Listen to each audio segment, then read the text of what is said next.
Hi, I'm Bex. I produced this small video for you to hopefully break down just exactly what the internet is and how it works. So, here we go. So like most of you watching this right now, you know how to connect to the internet, find something on a page browser, update your Facebook status, but how does the internet actually work? Let's start with what the internet actually is as a physical object. The internet is a wire that is laid under the ground and buried. It's not just one cable, it can be a mixture of different things such as fibre optics, copper, or a beam of networks. This wire allows computers to connect to each other via an internet cable. As much to contrary belief, servers are not computers. Servers and computers are completely different things. Computers are just a digital device that you use to access the internet. A server is a special computer that is used to connect to the internet. Without this, our computers will not be able to connect to the internet and we would not be able to access different websites and pages. Now, each server has its own unique address called an IP address. These servers are a bit like your home address. They are unique to each individual server, and it's easier to find each other on the internet. These are unique servers, so it's easier to locate the computer that you wish to email or contact. The internet uses these IP addresses a bit like a sat-nav, so it helps you to find each other a lot quicker. That ISP unlocks my ability to look for websites, search engines, and much more. Through the internet service provider, it will connect me to my server and allow me to contact other people's servers through my internet connection. Emails don't send you an entire object that is completely intact throughout the whole process. Email via the internet breaks up my image, breaking it up into small sections so that when I do send it through an internet connection cable, it is going through in small sections at a time. And so when I receive the email back, it is all in one piece. A bit like Willy Wonka and the Chocolate Factory with Wonkavision. It's television. It's Wonkavision. Now, I suppose you all know how ordinary television works. You photograph something. Sure, I do. You photograph something, then the photograph is split up into millions of tiny pieces, and they go whizzing through the air down to your TV set where they're all put together again in the right order. You should open your mouth a little wider when you speak. This is the same as sending a tweet, a video message, or anything over Facebook Messenger. It goes in small sections until the receiver retrieves the whole item, all put together in the correct order.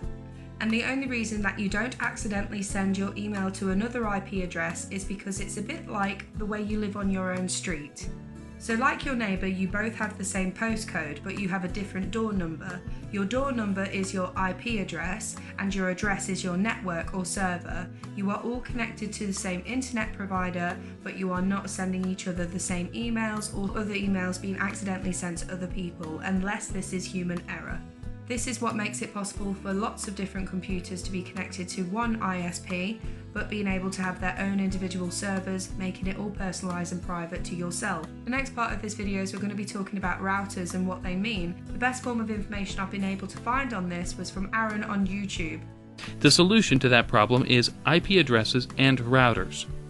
Anywhere two or more parts of the internet intersect, there's a piece of equipment called a router. Routers direct your packets around the internet, helping each packet get one step closer to its destination. Every time you visit a website, upwards of 10 to 15 routers may help your packets find their way to and from your computer.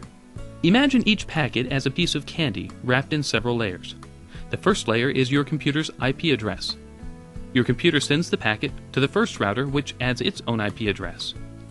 Each time the packet reaches a new router, another layer is added until it reaches the server. Then, when the server sends back information, it creates packets with an identical wrapping. As the packet makes its way over the internet back to your computer, each router unwraps a layer to discover where to send the packet next until it reaches your computer and not your boss's. So now that we understand a little bit more about what a router is, we're going to talk about remote servers. A remote server is a server that isn't on an LAN, local area network. This means that it's more secure, it's private to yourself. This can also block unwanted access and can give the user a lot more control.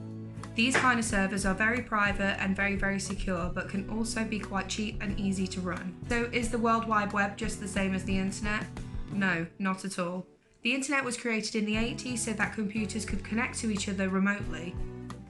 As more computers joined the network, a lot more people had their own opinion on how it was supposed to be run and how it was going to be controlled from computer to computer. To help solve this problem, Berners-Lee created something called HTTP. Hypertext Protocol, which is also still used today. The World Wide Web has all forms of websites that can only be accessed publicly. The World Wide Web wasn't designed to be private. IP addresses where they have their own unique server names, but they're pretty hard to remember, so what people usually do is create domain names for these websites. Internet browsers allow us and display all different forms of websites that we can access using these.